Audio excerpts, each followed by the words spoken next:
Shalom, family. I got a very interesting topic here.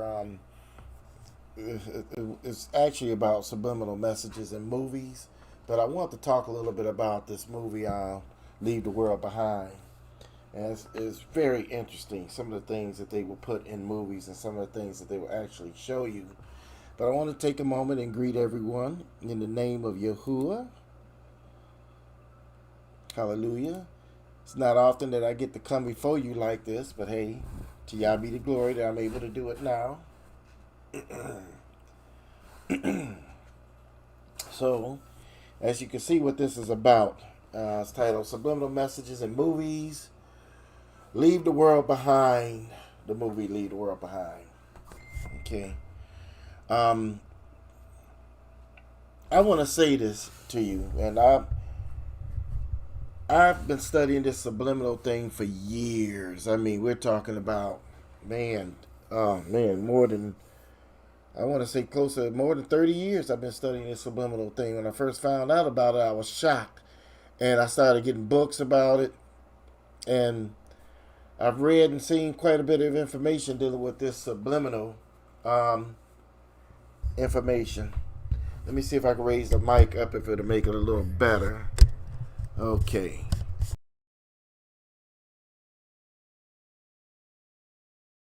Okay, you all let me know, is that better? Can you all hear me a little better now?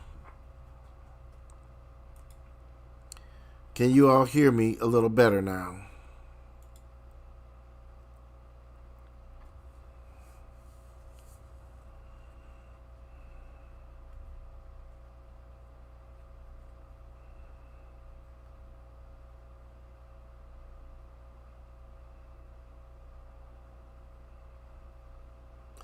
Slightly. Well, I have it turned up as high as I can get it, the mic, so I don't know why it's not so loud. So, well, let's get right into this, okay? Like I said, I've been reading and studying about subliminal messages and things like that for a long time now, and I want to say this to you. It's been in everything, okay? I gotta tell you, there's subliminal messages in everything. You know, movies, cartoons, advertisings, music photos. I remember one time I was looking at a photo. I was looking through a magazine, some magazine years ago, and I remember I got to this photo of a liquor magazine. I'm trying to think of the name of the liquor. Was it Hennessy? It's one of these liquors, right? But I looked at the image and I said something odd about this image. And I just kept looking. Next thing you know, I see all these subliminal images and stuff that they were showing. And I said, man, that is amazing. They put all this right here in your face like this. And they do this all the time, you know.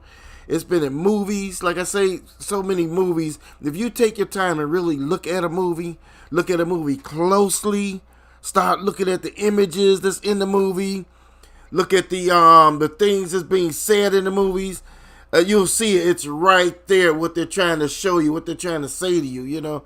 Like I brought out a good point. I love the movie, what was the name of that movie? War Room, okay? Excellent movie, love the movie, right? About a young lady who's praying for her husband. Her husband went out, was going to cheat on her. They were having some hard times. She'd been praying for. She went to this war room and was praying for her husband, and they're praying him through. But I found it kind of interesting in the movie that they showed a scene of this lady that was praying for her husband, that they showed this scene of her, and she was sitting there like this here, and her hair was flowing down like this here, right? And then behind her was an image of a clock that looked like a sun, and it was just on the corner of her head, and it was the exact image of Jesus Christ, but it was her posing in that same pose. And I said that was on purpose, you know. And so what I'm saying is they do this all the time in movies. They do this all the time, you know. They put these images and these things in movies and videos, video games, and commercials and music. It's in a lot of things. I'm telling you right now, it's everywhere, right? And so you never know how the devil is trying to seduce you through these subliminal ads, right?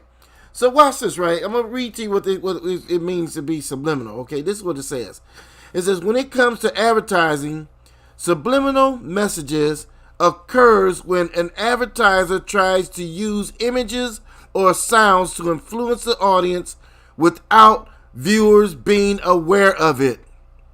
Ultimately, the goal is for the audience to walk away with a certain message in their mind. For example, the desire to visit a new coffee shop in town.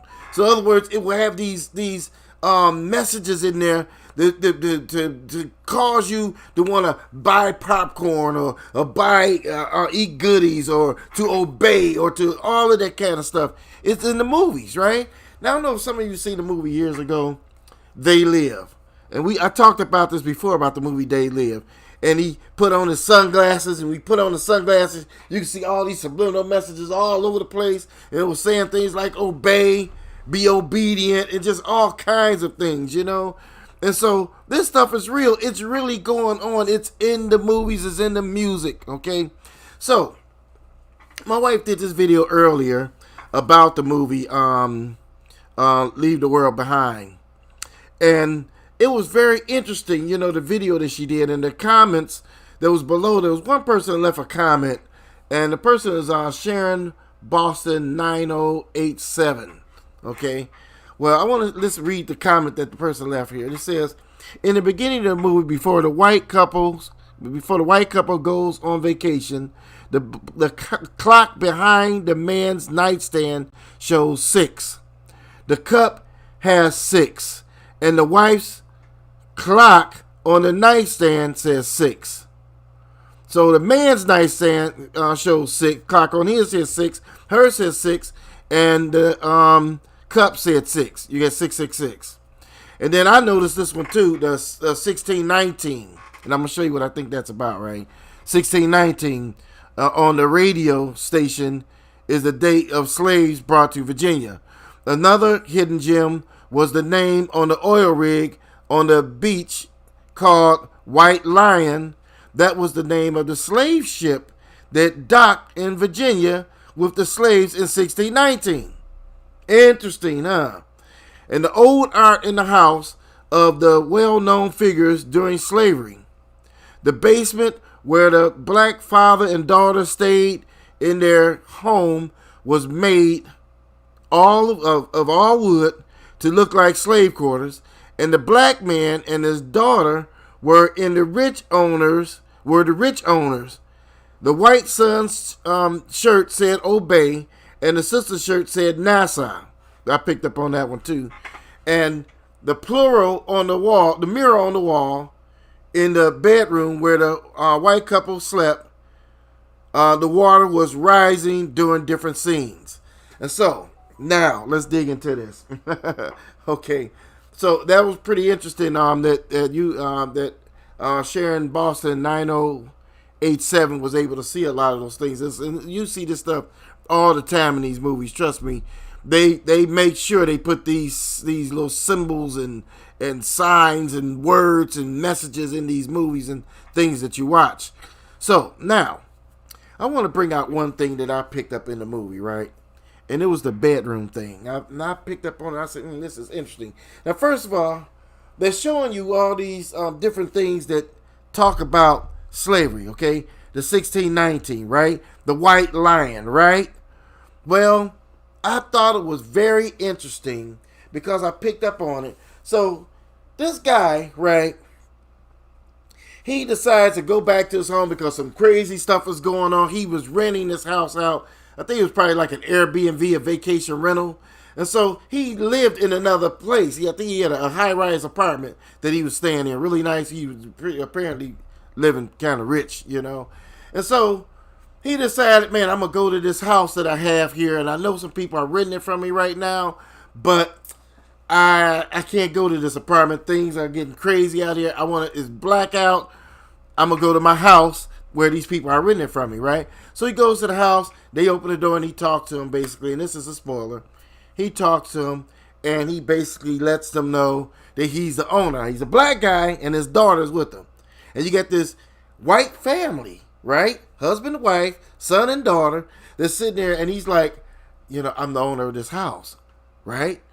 So, to make a long story short, the way he kind of proved to them that he was the owner of the house, he went and used a key to unlock this cabinet where he kept liquor and he kept money and all of this stuff. So he pulled out $1,000 and told him, look here, I got to stay here tonight because things are getting kind of crazy out there. And he handed him $1,000. He said, I'll give you $1,000 back on your rental, but me and my daughter, we will just take the suite downstairs. Now, I can see that for the first night because the couple would probably be a little nervous about the whole deal. You know what I'm saying?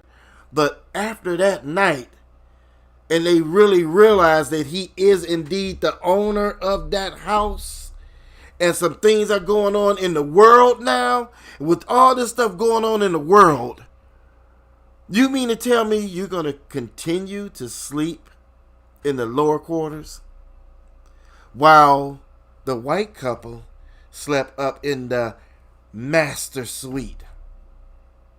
I thought that was strange. When I saw that, I said, why won't they give him back his room? Or why won't he just say, hey, you know what? Me and my daughter, we're going to live in the master suite now. You know what I mean? But it didn't happen like that. So even after they left, because the family left, right? They left, decided they're going to go out in the world, going to find out what's going on. So they left. Even when they left, he said, you ain't going to find nothing out there. And they were like, we going to just go, right? So they left. They ended up getting so far and they had to come back. And when they came back, he let them come back and still allowed them to take the master suite. I thought that was strange. I really thought that was strange. I felt like they're trying to send a message. Almost as if to say, when the end of the world come and when this stuff hit the fan, as people say it, then we want to try to reenact this 1619 thing that went on, where the blacks are in the basement and the whites are in the master suite. I felt like that was what was being kind of subliminally pushed. And then to have the name of the beach called White Lion, which is the name of the slave ship, that to me, it was screaming it, right? Now, this stuff is always in the movies, right? Watch this, right? I remember back in the 70s, each time you saw a black person in a movie, he was either a pimp or the women were whores. This is how they portrayed us in the movies back then, right? And then each time you saw one of us in a movie that was a big time movie and they put one black person in there, he was always getting killed. I noticed that all the time. And I used to sit there and say, man, why do they always do that? And I used to say, man, it seems like it's obvious that they always do that, right? Black person get killed, kill him off right away. We gonna put you in the movies. Yep, you gonna see yourself in the movies, but it's only gonna be a brief moment, and you're gonna be getting killed. And I thought that was kind of strange back in the days. But from the movies to the music, trust me, they know what they do, and they're trying to manipulate society, and they're trying to especially manipulate our people.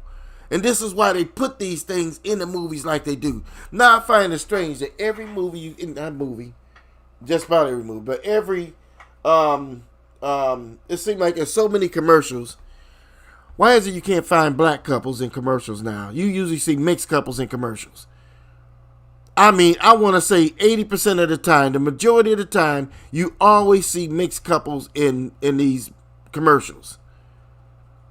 And I find it strange that this is what you always see. So I think that this is the narrative they're trying to push. This is why you see it all the time. And guess what else? Now all of a sudden, every show and movie, not everyone, but in a lot of these shows and movies, what do you see? Some type of homosexual agenda. You always see this stuff in these movies. They always got to bring it to you in the movies. You see it in commercials. I saw a commercial yesterday, and in this commercial, there's a guy up in the window. He has something to do with real estate. there's a guy up in the window looking out of the window, and then this other guy comes out of the front door, right? And you trying to figure out what is this about, right? And so he comes out to the mailbox. I think he's looking at something in the mailbox, and then the other one comes out. Next thing you know, they all together like this. And I said, man, it's funny. They putting it in everything now. That's because that's their agenda. You see, they have an agenda to push these subliminal messages to try to cause society to go into a certain direction. That's what they do, right? Watch this. So over the years, I remember back in the 70s, the first time I remember seeing a person dress up like a woman was probably, I want to say, Flip Wilson was the first one, okay? I think he played the role as Geraldine, I think her name was. But Flip Wilson, right? And so it was funny to people back there. It was no big deal. It was just a comical thing, right? But they said, nah, we got to push it even more. So next thing you know, I remember when Bosom Buddies came out with Tom Hanks in it, right? And I thought, okay, here we go again. Two guys dressing up like women so they could get cheap rental in some woman's dorm or something like that, right? And so I began to see it more and more, right, in the movies. And then before you knew it, you had all types of comedians and actors doing what? Dressing up like women. Now, why are they doing this? Because they're trying to make your eyes susceptible or what's the word for it? It's like they're trying to make your eyes desensitized. Exactly. Thank you, baby. Desensitized to what you see. So when you see a man in a dress, ain't no big deal. You get what I'm saying? So Martin Lawrence and everybody you look up, they're wearing a dress now, acting these roles, playing these roles, right? Because they're trying to desensitize the public's view so that when these homosexuals come out and these men come out dressing in drag, it won't be no big deal. Won't be a big deal, right? Now, this is all on purpose. They know what they're doing, right? Because they're trying to manipulate society to be a certain way, right? It's just like for years, they talk so much about terrorism, right? Talked about it so much, right? So that everybody's so scared that they're willing to let the government do whatever they want to do because of fear, right? Because everybody's so afraid. These are the type of things that they do in these ads and movies and commercials and all this stuff. They're trying to manipulate you. Now, one thing I picked up in this movie that I said, boy, here it is. Now, the one part that really got me in the movie was this young white girl that was in the movie. Okay. The only thing she wanted throughout the movie was to watch some sitcom. She had watched all of the episodes and it got down to the last sitcom, and then guess what? All hell breaks loose in the world. You can't get videos. You can't make a phone call. You can't watch cable TV. No more internet. I mean, everything is shut down, right? And she's going out of her mind. I want to see this sitcom. I want to see the last episode. Do they have reruns? I want to be able to watch it. I want to see the last episode. I mean, she's going on through the whole movie. She's literally just sad because she can't watch this sitcom, right? This last episode. So watch this. All hell breaking loose outside. And the only thing this young girl could think about is watching this last episode. So guess how it ends? This is a spoiler. I'm sorry for those of you that haven't seen it yet. But the part that got me was the young girl just decided she gonna just leave the house, right? She gonna leave the house because she just unhappy, and she like, I'm gonna leave the house because I can't, I need to see the sitcom, and I'm just gonna leave the house. So she just left the house. She ended up getting one of the bikes out of the garage, and she just got on a bike and went out in the woods, right? And so here the family is looking for her. Everybody's looking for her. You got all kinds of stuff going on in the world, and they looking for her, right? What does she do? She finds a house in the distance that's vacant. Now, these are vacation homes, right? So this is a huge mansion-like home, right? She goes to this house, nobody in there. First thing she do is go into the kitchen and start eating all these goodies. Just goodies and cereal and chips and just all kinds of shit. She's eating all this stuff, right? Then she decides to go look around. So she sees this door this weird door that goes downstairs. So she goes in this door downstairs, gets down to the bottom. It's a big steel-like door and a handle. And so she turns this thing and it opens up. Guess what? It's a bunker. Interesting. She goes into the bunker, and this place is laid. I mean, it's made so that a person can literally live down there for probably years. They had a pantry that was packed with food like you wouldn't believe it. Refrigerator, freezer. They had all kinds of this stuff. Bedrooms, and also a nice entertainment area. And guess what was in the entertainment area? There was a big screen TV, nice laid back couch. And she goes and she looks at a whole wall of DVDs. So she sees all these DVDs and she's looking through the DVDs. And what does she find? She finds the DVD of what she's looking for with the last episode. Now, before they showed her do this, they showed how bombs were hitting the cities and in the distance. Bombs coming out, all this stuff going on. And here she is sitting down. Mom out there scared, worried to death about her, looking for her, right?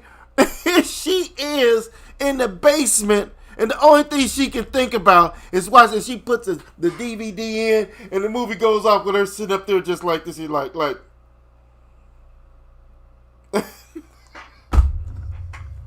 What they trying to tell you? That the youth are gone. And they are totally controlled by internet, phones, TV, all of this kind of stuff. They are completely controlled by it. Because that was her God. That TV was her God. And she didn't even think that, let me go tell my family, there's a bunker over here with food. We can survive. We can make it through this war. Right? Nope. She didn't even think to tell the family this.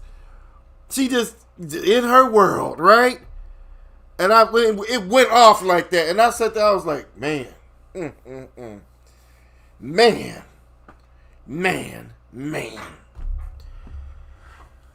So, these movies, they have a lot of different things in them. And I'm telling you, you can sit back and watch movies and you'll see signs and symbols, and not symbols really, but signs and messages in these movies. And yes, sometimes there are symbols in these movies too, but you'll see just messages in these movies that they're trying to tell you something. They're trying to tell you this, they're trying to tell you that, right? They letting you know things ahead of time, how things are going to be. They telling you these things in the movies. Now, we did a video years ago. I'm trying to think of the name of that video, but it said something about Hollywood. Oh, man, if you do a research on our channel, YouTube channel, and type in Hollywood, you may find it. But we showed how Hollywood knows the truth about a lot of things, and that they're saying a bunch of different things about what's going down, what's happening, what done happened, even historical things. And it's right there in the movies, And so, fam, and this is why, I'm going to be honest, this is why I'm careful sometimes of the stuff we watch. I'm very careful of it, right? I used to really get into scary movies. I used to like them, right? And it wasn't until we watched this one scary movie where they were speaking all these curses out into the air, and I had it on surround sound speakers. I felt weird hearing all of that just go out loud. And I was sitting there, me and my family, we was watching this, and I said, you know what, we can't do this no more. I said, I said, he's speaking something, I don't know what he's saying, but he was speaking some type of weird language and a curse. And I said, you know what, I can't do this. We can't do this kind of stuff no more. So we kind of stopped watching this many scary. We don't really watch, just dab into scary movies. We watch a couple of different movies that were kind of like thriller on the thriller side, but we're very careful with movies that try to play with your mind. You know what I mean? They try to play with your mind. Now, watch this. Movie came out years ago. What was the movie? The Ring. Now, some of you remember that movie, The Ring. Very creepy movie, right? What got The Ring over was these creepy sounds in the movie made you just feel weird. just very creepy sounds, you know. And I said, this is something just, and I couldn't even watch the next one. When the next one came out, I said, you know, I ain't getting it. I want to leave this stuff alone because I felt like they were trying to push a demon on you or something. Like they trying to subliminally push some type of spirit on you, a demon on you, you know? And that's why you got to be careful. Because watch, it's a fact. Look, watch this, right? When you watch a really good movie, right? And it's just a really, really good movie. Don't it make you feel good? Don't it, right? And when you watch something that's really sad, don't it make you feel sad? Right? I'm telling you, these movies and shows got the power to actually control your moods. Think about what I'm saying here. They can actually control your moods. That's why me and my wife, we like to sit back and watch nature stuff. We watch a lot of nature stuff because we already know what's going on, you know, out here. That they put a lot of stuff in the movies to try to control your moods, right? And this is what they do, you know? And so, that being said, you do have to be careful. I'm just keeping it real. You do have to be careful. I've seen movies that let me see, I saw some movie, I can't think of the name of it years ago. This movie had me so bothered until even when I went to sleep, I was just bothered in my mind because of the stuff that was crazy in this movie. Just had me I was dreamed about the movie, you know? And sometimes that's their goal, to put all this crazy stuff in this movie so you dream about it, so you think about it, so to deal with your emotions, right? And so that's why sometimes you got to give a time out for some of that stuff, right? Sometimes you got to say, not today. We're going to watch some nature stuff. Give a break for some of this stuff, this drama stuff that you see in these movies, okay? Sometimes you got to give yourself a break from that stuff. You got to say, okay, let's watch something else. Let's watch this here. Let's watch that there. Because sometimes these movies can do just that, okay? But anyway, I hope this lesson, message, should I say, was a blessing to you. You know, I hope you understand where I was coming from with a lot of this. And those of you, if you haven't seen my wife's video, go over and check it out. It's on her channel, and her channel is redirecting. And go check it out. And I'm telling you, this stuff is for real. What they're putting in these movies, it's for real. You know? And so on that note, family, I want you all to enjoy the rest of your night. Shalom.